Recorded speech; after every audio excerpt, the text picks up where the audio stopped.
की बेहद ही अहम खबर के साथ नीट परीक्षा रद्द करने की याचिका पर सुनवाई हुई है और सुप्रीम कोर्ट ने केंद्र और एनटीए को नोटिस जारी किया है। अगर आगे परीक्षा रद्द की तो काउंसिल भी रद्द करनी होगी। सुप्रीम कोर्ट 8 जुलाई को अब मामले की सुनवाई करेगा, लेकिन यह महत्वपूर्ण बात सुप्रीम कोर्ट की तरफ से की गई ये कि अगर परीक्षा रद्द की गई तो फिर काउंसिल्स को भी रद्द करना होगा। एनटीए को नोटिस जारी किया गया है और केंद्र को भी नोटिस जारी किया गया है।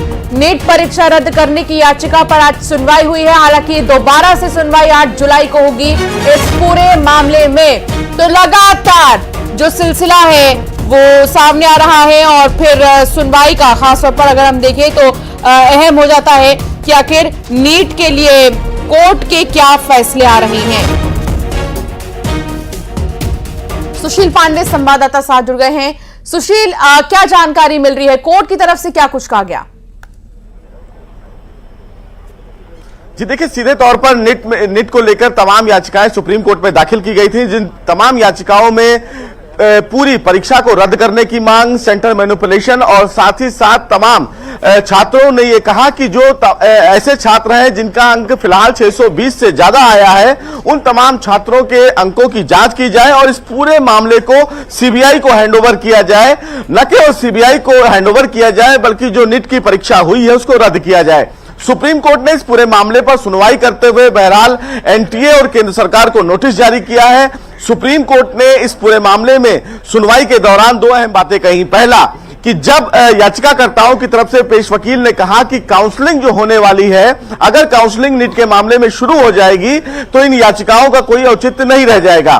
तो सुप्रीम कोर्ट ने मामले की सुनवाई के दौरान यह कहा कि अगर भविष्य में उनके पास ऐसा कोई आधार आता है, ऐसा कोई पुख्ता सबूत आता है जिससे यह माना जाए कि वाकई पेपर लीक हुआ है, तो फिलहाल पूरी परीक्षा को भी रद्द किया जा सकता है। ऐसे में काउंसलिंग होना और ना होना इसका कोई औचित्य नहीं बनता। यानी कि सुप्रीम कोर्ट का यह संकेत अपने आप में एक बड़ी बात कह रहा है, क्योंकि जिस तरह से याचिकाएं सुप्रीम कोर्ट में दाखिल की जा रही हैं, उन याचिकाओं में सीधे तौर पर न केवल पेपर लीक के मुद्दे उठाए गए बल्कि सेंटर मैनिपुलेशन के बात उठाई गई।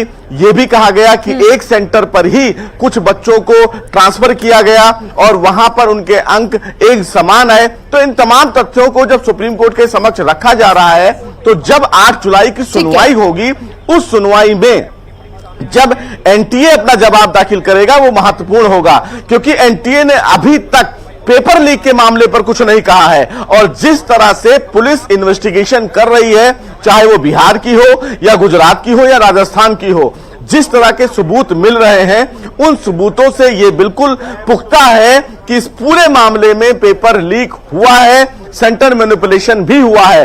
तो ऐसे में सुप्रीम कोर्ट का ये टिप्पणी करना कि भविष्य में परीक्षा को भी रद्द किया जा सकता है। तमाम कश्मकश के बीच कोर्ट की ये बातें बहुत अहम हो जाती हैं। बहुत शुक्रिया सुशील, विस्तार से जानकारी साझा करने के लिए।